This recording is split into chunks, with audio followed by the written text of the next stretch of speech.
जो जहरीले संगठन होते हैं उनका चरमोत्कर्ष ही उनका पतन होता है। मेरा ये चैलेंज है आरएसएस को कि वो अपने आप को बचा के दिखाएं। वो नहीं बचा पाएंगे। उन्होंने वो गलती की है, वो कदम आगे रखा है जो सीधा सुरंग पे जाता है। उन्होंने सुरंग पे कदम रखा है, कदम उठेगा तो बम फटेगा। देखिए, जो जहरीले संगठन होते हैं उनका चरमोत्कर्ष ही उनका पतन होता है। यानी जो आपको मधुमक्खी की जो वो घोंसला होता है उसमें जो क्वीन बी होती है उसका पूरा काम होता है तो मर जाती है। तो ऐसे संगठन जो है वो 100 साल इसलिए जीते हैं क्योंकि वो दवा नहीं होते, वो जहर होते हैं। जहर की एक्सपायरी डेट नहीं है। जहर की एक्सपायरी डेट खुद खुद खींच के लाता है, वो खुद नष्ट हो जाता है। जैसे उपनिषदों में, हिंदू उपनिषदों में एक कहानी है कि घास जो है, अग्नि जो है वो घास को जलाता है, लेकिन वो घास के जलाते जलाते उसको ये समझ में नहीं आता कि घास जब जलकर राख होती है तो अग्नि भी नष्ट हो जाता है। तो यही कहानी है ऐसे विषारी और जहरीले और टेररिस्ट ऑर्गेनाइजेशन की। एलटीटी का क्या नाम था? एलटीटी ने खुद अपने हाथों से अपने आप को नष्ट किया। राजीव गांधी जी की हत्या, ये प्रभाकरन की आखिरी क्राइम था। उसने खुद माना, उस भूल को उसने खुद भी माना, नहीं, प्रभाकरन ने माना। देखिए, आरएसएस भी मानेगी। और आप ही के ही इंटरव्यू में कोई आके हो सकता है सरसंघ चालक बोले कि हमारे पास अब कोई संगठन नहीं है, हमारा संगठन खत्म, हम नहीं किया। और इतने आनुवांशिक जो संगठन हैं जो सेल्फ ट्रिगर मोड पे रहते हैं, आप देखें वो गुंडागर्दी करते हैं। अभी तो यूएस में लिस्ट भी हो गए, आतंकवादी संगठन के तौर पे लिस्टिंग हुई है। तो ये बजरंग दल और ये और विश्व हिंदू परिषद, उसके अलावा भी छोटे छोटे संगठन हैं, विचारधारात्मक हैं।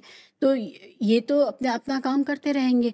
इनके अंदर भी एक पावर स्ट्रक्चर पैदा हो गया है जिसमें उसका चीफ होता है, उसके इर्द गिर्द एक कोठरी होती है और वो लोकल स्तर पे पूरे समाज को और आतंकित करके रखते हैं। राम सेने आप देख लीजिए, अगर महाराष्ट्र में खासकर और डाउन साउथ में कुछ इस तरह के संगठन हैं जो काम कर रहे हैं। दाभोलकर, पंसारे, कालबुर्गी, गौरी लंकेश और इस तरह सनातन संस्था, फिर सकल हिंदू सेना। आपको एक मैं बात बताता हूं और आप फिर समझ जाएगी बात को। कम्युनिस्ट पार्टी दुनिया भर में फैली हुई थी।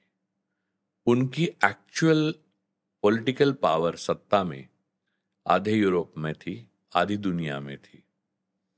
संसाधन अकूत थे और किसी बात की कमी नहीं थी। सेना, रेड आर्मी आज भी उसका लोहा माना जाता है, आज भी अमेरिका उसको डरती है। ये सारी चीजें होने के बाद जब संगठन का अस्त होना शुरू हुआ तो 8 दिन नहीं लगे। तो ये सारे छोटे स्ट्रक्चर कम नहीं थे कम्युनिस्टों के पास। और आरएसएस जो बांधी गई है, यानी आरएसएस को बनाया गया है, वो नाजी संगठन से प्रेरणा लेके, लेकिन बाद में जो मजदूर संघ वगैरह बनाया गया वो कम्युनिस्टों से देखकर उन्होंने किया। और 2011 के बाद तो चाइना की पॉलिटिकल स्कूल में ये पढ़ने के लिए जाते थे आरएसएस के लोग। इसलिए मोदी जी बात नहीं करते चाइना के खिलाफ। कई राज है जो आपस में बटे हुए हैं। तो बात यह है कि वो जब धाराशाही हुआ तो उसके लिए उनकी उनकी भी वो कम्युनिस्टों की भी एक राम सेना हुई होगी और कम्युनिस्टों का भी एक सनातन संस्था होगी। सब कुछ खत्म हो जाता है जब क्वीन बी खत्म हो जाती है। तो ये प्रकृति का नियम है। इसको अपवाद बनने का एक मौका आरएसएस को तब मिलता जब आरएसएस सत्ता में शामिल नहीं होती। सत्ता में शामिल होने के बाद आपका पतन निश्चित हो जाता है और ये युगों से हो रहा है। आप देखिए, महाभारत में कहानी ऐसी कोई नहीं है जो आपको आगे की बात नहीं बताएगी। हर व्यक्ति का, इवन अर्जुन का, पतन तब होता है जब सत्ता में जाता है। आप देखिए, किसी भी क्रांतिकारी को आप तब तक चाहते हो जब तक वो कुर्सी में नहीं बैठता। कुर्सी में बैठने के बाद वो क्रांतिकारी नहीं रहता और आप उससे नफरत करना शुरू करते हो। चे गवेरा अमर इसलिए है क्योंकि चे गवेरा कुर्सी को छोड़ चला। आप बाकी देखिए, स्टालिन भी तो क्रांतिकारी था। आप स्टालिन को के बारे में हजारों बुरी बातें बोलते हैं आज, इसकी वजह क्या है? वो सत्ता में बैठा।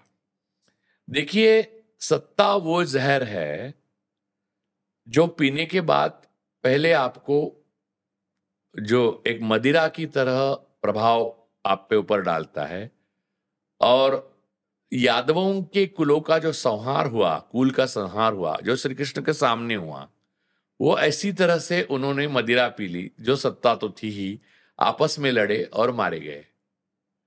तो ये मालूम होते हुए भी मैं ये बोल भी रहा हूं, फिर से आगाह कर रहा हूं आरएसएस को, फिर भी वो अपने आप को बचा नहीं पाएंगे। मेरा ये चैलेंज है आरएसएस को कि वो अपने आप को बचा के दिखाएं। वो नहीं बचा पाएंगे। उन्होंने वो गलती की है जिसकी दवा बाकी लोगों के पास तो नहीं है। बाकी हमारे पास एम्पैथी है, कंपैशन है, हम चाहते हैं कि वो अच्छे बने, सच्चे बने, लेकिन उनके पास ही उन्होंने वो कदम आगे रखा है जो सीधा सुरंग पे जाता है। उन्होंने सुरंग पे कदम रखा है, कदम उठेगा तो बम फटेगा।